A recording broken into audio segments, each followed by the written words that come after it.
আসসালামু আলাইকুম প্রিয় দর্শক। 31শে ডিসেম্বর তাহলে বাংলাদেশে নতুন করে কি হতে যাচ্ছে? গতকাল থেকে সামাজিক যোগাযোগ মাধ্যম ফেসবুক এবং মিডিয়াতে 31শে ডিসেম্বর সম্পর্কে অনেক চাঞ্চল্যকর কথা উঠে এসেছে।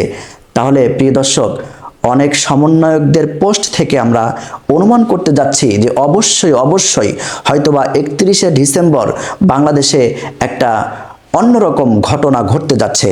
সেটা কিন্তু এখনো স্পষ্ট না। অনেকের পোস্টে এরকম দেখা যাচ্ছে, অনেকে লিখেছেন কমরেডস নাও অর নেভার, আবার কেউ লিখেছেন যে 36শে জুলাই এসে মিলিত হোক 31শে ডিসেম্বর। আবার এক উপদেষ্টার পোস্ট থেকে আমরা জানতে পারলাম, উনি বলেন যে আমাদের অনেক কাজ এখনো অস্পষ্ট রয়ে গেছে, কিন্তু এখনো সময় আছে, আমরা 31শে ডিসেম্বর এটাকে পূর্ণাঙ্গ রূপ দেব।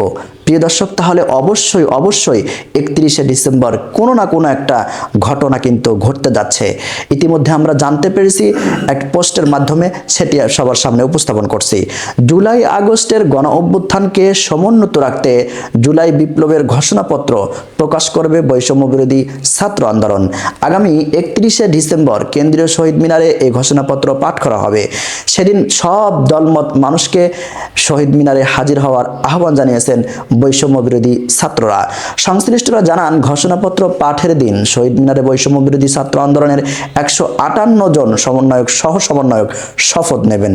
এছাড়া সেকেন্ড রিপাবলিকের দাবিও তোলা হবে।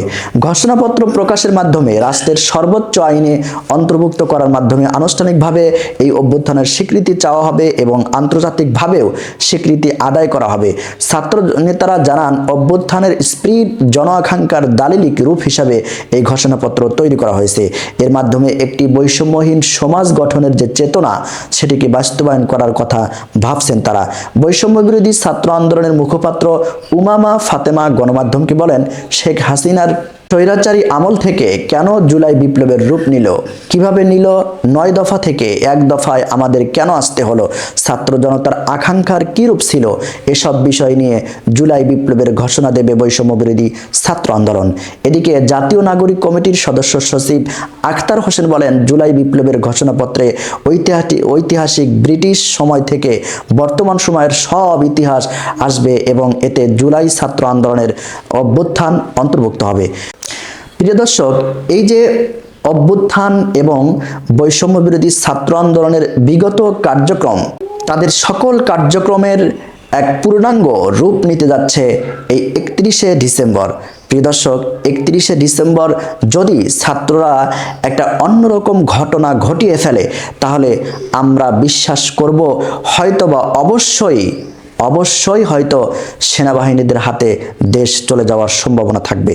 প্রিয় দর্শক, আরেকটি বিষয় সকলকে বলে রাখি, যখন বৈষম্য বিরোধী ছাত্র আন্দোলনের ছাত্ররা বাংলাদেশে আরেকটি নতুন রূপ নিয়ে তারা একটি বিশৃঙ্খলভাবে দেশে উত্তেজনাকর পরিস্থিতি সৃষ্টির চেষ্টা করবে, তখন দেখবেন অবশ্যই অন্যান্য রাজনৈতিক দলের নেতাকর্মীরা এই সুযোগ নিয়ে ফায়দা উঠানোর চেষ্টা করবে। তখন নিরুপায় হয়ে সেনাবাহিনীর হাতেই কিন্তু দেশ চলে যাবে। প্রিয় দর্শক, নির্ভরযোগ্য তথ্য সংগ্রহের জন্য আমরা প্রস্তুত আছি। পরবর্তী নিউজটি পেতে অবশ্যই আমাদের চ্যানেলটি সাবস্ক্রাইব করে আমাদের পাশে থাকবেন।